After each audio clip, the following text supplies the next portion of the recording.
kami telah merangkum beberapa pertanyaan yang Anda kirimkan pemirsa seputar vaksin COVID-19 dalam segmen Tanya Dokter. Dan kali ini sudah bergabung melalui sambungan Zoom internis sekaligus vaksinolog Dr. Dirga Sakti Rambe. Langsung saja kita sapa. Halo Dr. Dirga, apa kabar? Assalamualaikum, Mbak Farhanisa. Alhamdulillah kabar baik. Waalaikumsalam. Dokter baik, ini berbicara mengenai vaksin COVID-19, ini informasi yang ditunggu oleh satu dunia begitu, orang-orang di satu dunia. Nah, banyak sekali pertanyaan, sudah siap menjawab pertanyaan dari warganet? Sudah siap. Baik, kita ke pertanyaan yang pertama. Dokter datang dari @queen_velin3. Dokter katanya butuh relawan sekian ribu orang untuk tes tahap 3. Relawan ini akan dikasih fasilitas. Nah, fasilitas apa saja yang didapatkan relawan? Apakah ada asuransi jiwa juga? Ya, tentu untuk suatu uji klinis itu sudah ada standarnya yang berlaku secara universal ya. Dalam hal ini terutama relawan atau subjek penelitian ini akan dipantau terus kesehatannya sampai 6 bulan setelah penyuntikan vaksin, dan termasuk tentu bila hal yang tidak diinginkan terjadi semuanya sudah dipantau, disiapkan ya. Dan maksudnya soal pertanyaan soal asuransi kesehatan itu pun juga ada. Oke, baik. Nah selanjutnya nih dokter, pertanyaan datang dari @hellohapsari. Dokter, bukankah mencari vaksin itu membutuhkan proses yang sangat panjang? Nah apalagi ini untuk virus begitu. Apakah aman jika uji klinis vaksin tahap 3 ini lancar dan akan diproduksi pada tahun 2021 mendatang, dok? Ya, oleh karena itu kita masih menantikan ini nanti hasil uji klinis fase 3 seperti apa. Saya ingatkan bahwa sampai sekarang kita belum punya vaksin COVID ya. Saya ulangi, kita belum punya vaksin COVID, kita baru punya kandidat vaksin COVID yang nanti setelah fase 3 kita baru bisa menilai apakah dia aman dan dia efektif.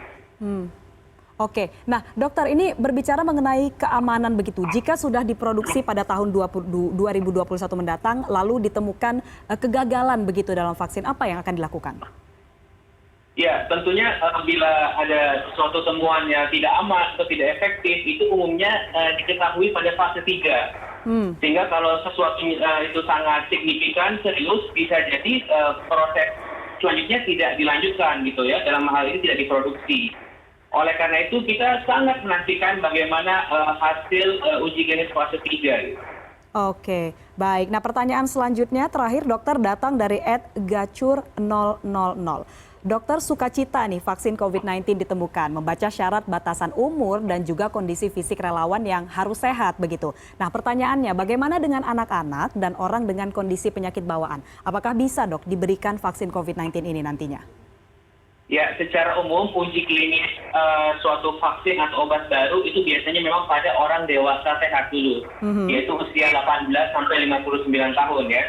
Nah, nanti kalau hasil uji klinisnya terbukti aman dan efektif, baru diuji pada kelompok usia lain, termasuk pada anak-anak, pada lansia, termasuk pada orang-orang dengan penyakit-penyakit tertentu atau penyakit kronik. Jadi sekali lagi, kita masih menantikan bagaimana hasil uji klinis fase 3. Baik, tentunya kita semua dokter ya menantikan hasilnya dan semoga bisa segera diproduksi secara massal dan berdampak baik begitu untuk semuanya. Baik, terima kasih Dr. Dirga Sakti Rambe, internis sekaligus vaksinolog sudah bergabung bersama kami di segmen Tanya Dokter hari ini. Selamat sore dok. Selamat sore. Nah bagi Anda yang masih memiliki pertanyaan terkait COVID-19, Anda bisa mengirimkan pertanyaan Anda dengan mention akun Twitter kami di @cnn_id_daily atau komentari unggahan kami di laman Instagram @cnn_indonesia_tv dengan menambahkan tagar warganet kepo COVID-19. Kami tunggu pertanyaan Anda.